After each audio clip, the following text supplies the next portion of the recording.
G'day guys, welcome to today's video. So today's video is going to be something a bit different to what I've been usually doing on the channel. It's still RC related, but you've obviously figured out from the title, I am doing an unbox and build of a Yokomo drift car. Now this is something that I've decided to do.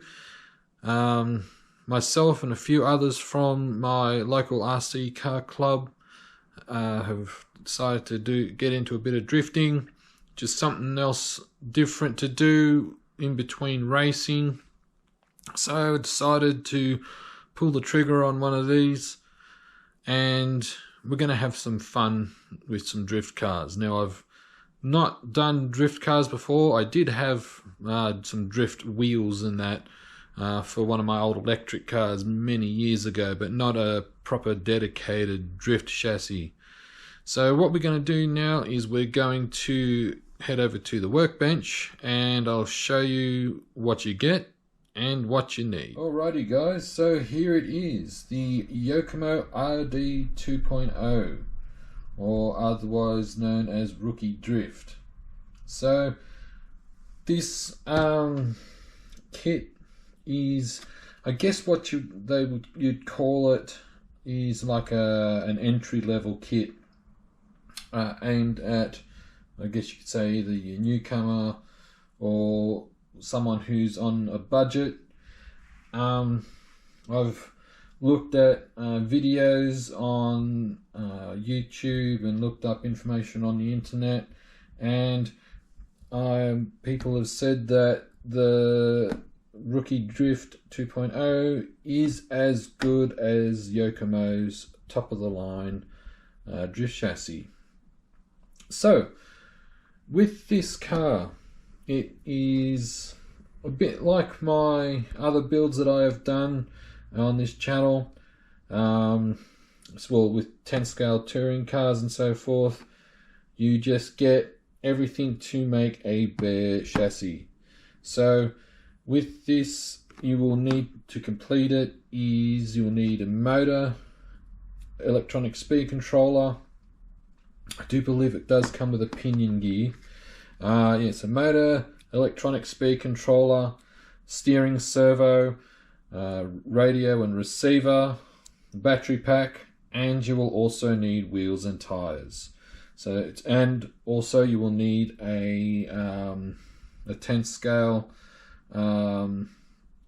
body for it and paint for the body. It is being a drift car, you will need you don't really need a drift specific body. You could probably get away with an ordinary touring car shell. However, I do have a I do have a drift style shell coming for it. It hasn't arrived yet, so hopefully by the time I've finished most of the filming, it should have arrived. So what I'm going to do is I'm going to open the box and show you inside. Alrighty, so here we are with the box opened. I did have a look inside just to before I started filming to make sure that everything was there. Now, so it comes with oil-filled shocks. Is your drivetrain assembly.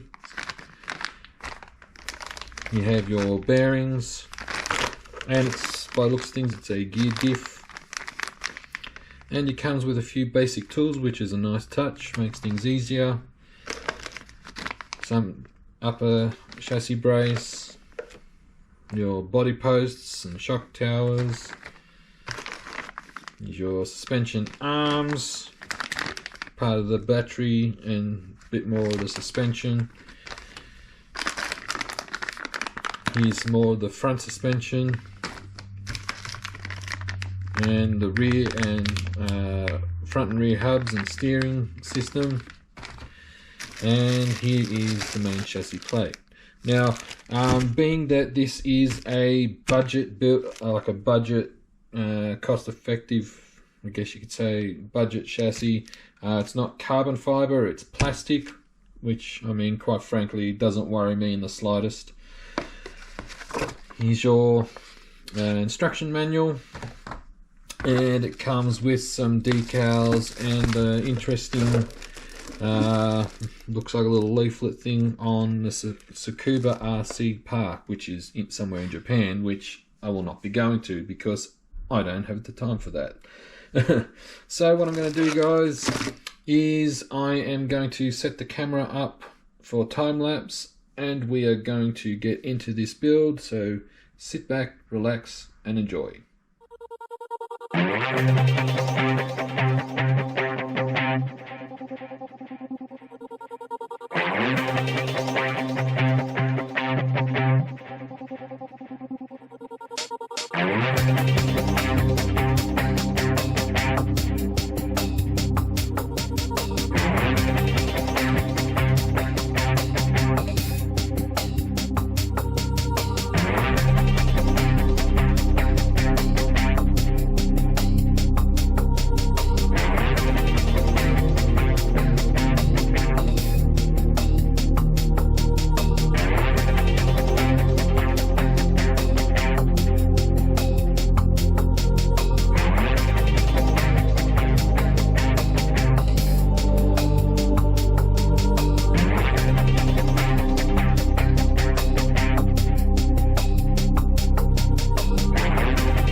Well, alrighty guys, so the build is finished, and fortunately during the filming the shell arrived for the car, and like with all of my unbox and build videos that I do a majority of the chassis build on camera, and then I will do all the tedious stuff off camera, so like soldering wires and plugging in electronics and things like it, things that take up time, and also painting the shell as well, because that takes forever and a day to do.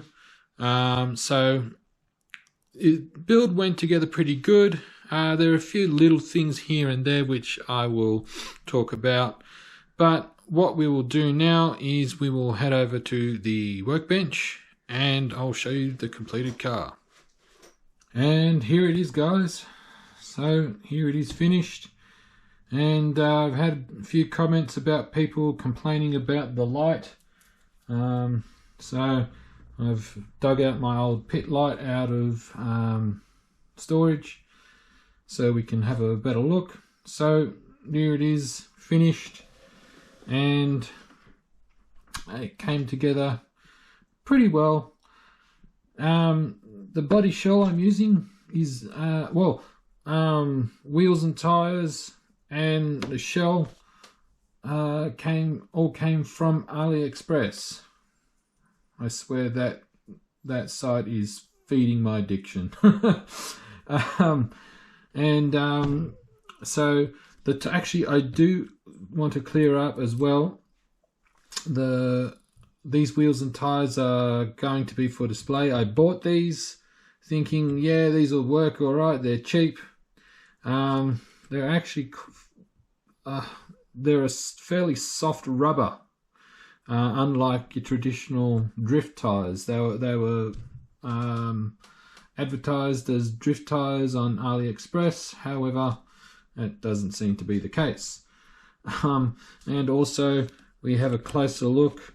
Gotta love the Chinese for their blatant copying but hidden subtleties and differences. These aren't Toyo tires, these are Tovo tires. Yeah, so like I said, the build went pretty well. I'm quite happy with everything. So what I'm going to do is just pause quickly and I will take the shell off and show you inside. Alright, so here it is inside, all finished. So as I was saying, the build went together pretty well. Probably the only thing I could say was a bit of a letdown was the shock absorbers. Now I realize that this particular chassis is Yokomo's, guess you could say, entry-level, budget-friendly drift chassis. But I think for a company that's been around since the 80s, could have at least given some better shock absorbers. And the way the shock absorbers build or attach onto like the shock towers, I found the shocks to be a bit inconsistent in the stroke. Some of the shock bodies felt like they were tapered down a little bit, so as you move the piston up and down inside the shock body, you could feel it get tight at the bottom, where others would do the full travel and not bind. Yeah, it's a little bit disappointing. A few other things too, like the bottom of the shock body assembly, where you have the O-ring and the stopper go in and you screw it in. It felt very bindy as you were twisting it on, and I thought, oh, maybe I'm cross-threading it, and I undid it, redid it again, and it was like that for all four shocks. So I mean, like I said, it's a little bit disappointing there. I do admit this is my very first Yokomo build I've ever done in all my years of RC, so I'm not going to base this build on all Yokomos. I have some mates that race Yokomos, and they love them, and they've had no issues with them. But other than that, it went together really well. So the wheels and tires here, these are like I said, these are AliExpress. They are drift tires. I will not be using these. I do have some proper Yokomo drift tires, and I can't remember if I bought Yokomo wheels or another brand of wheel, but I'll be using those. For the record, I have given this a test, and it left some skid marks on the floor, so I'll be testing it outside in future. So those are the wheels and tires. Servo, I've chosen, well, I've had to use a high-tech, it's a, what is it, an HS7955TG. This, those that do know, I know it is overkill. It's a 25 kilo servo. Unfortunately, I was going to use a SRT servo, and I'm having utter problems with it. It's just glitching like crazy, so I can't use it. I'm using my high-tech radio, so I've got the high-tech Axion receiver in there, so that'll be with my high-tech Lynx 4S radio. Battery, I'm just using a Z-Power 6000 milliamp hour 2S LiPo. Motor, I am using a Trackstar modified 7.5 turn motor. It's got plenty of power. And at the back here, I'm using a Castle Creations Mamba Max Pro. I know some of you are probably thinking, ooh, why are you using, why don't you use such and such motors? They're all popular with the drift guys. I'll be honest with you, I did not want to spend a lot of money getting into this. I'm just want to get into it slowly, and if I'm starting to really enjoy it, I'll put some better electronics in. But at the moment, I'm happy with the electronics I'm using. I've had no issues with them at all, apart from the SRT servo, which is why I have this high-tech in here instead. Yeah, so that is essentially the build. I have to admit, I was a little thrown off with the steering. As I move the steering, you can see this arm here, it turns like that instead of going sideways from the bell crank, which I thought was weird. I thought I did something wrong, but it just turns out that's just how it's designed, and I think it has something to do with so it can achieve these crazy drift steering angles, as you can see. So yeah, that is the build. I know you're all asking when are we going to see, when's the running video going to be?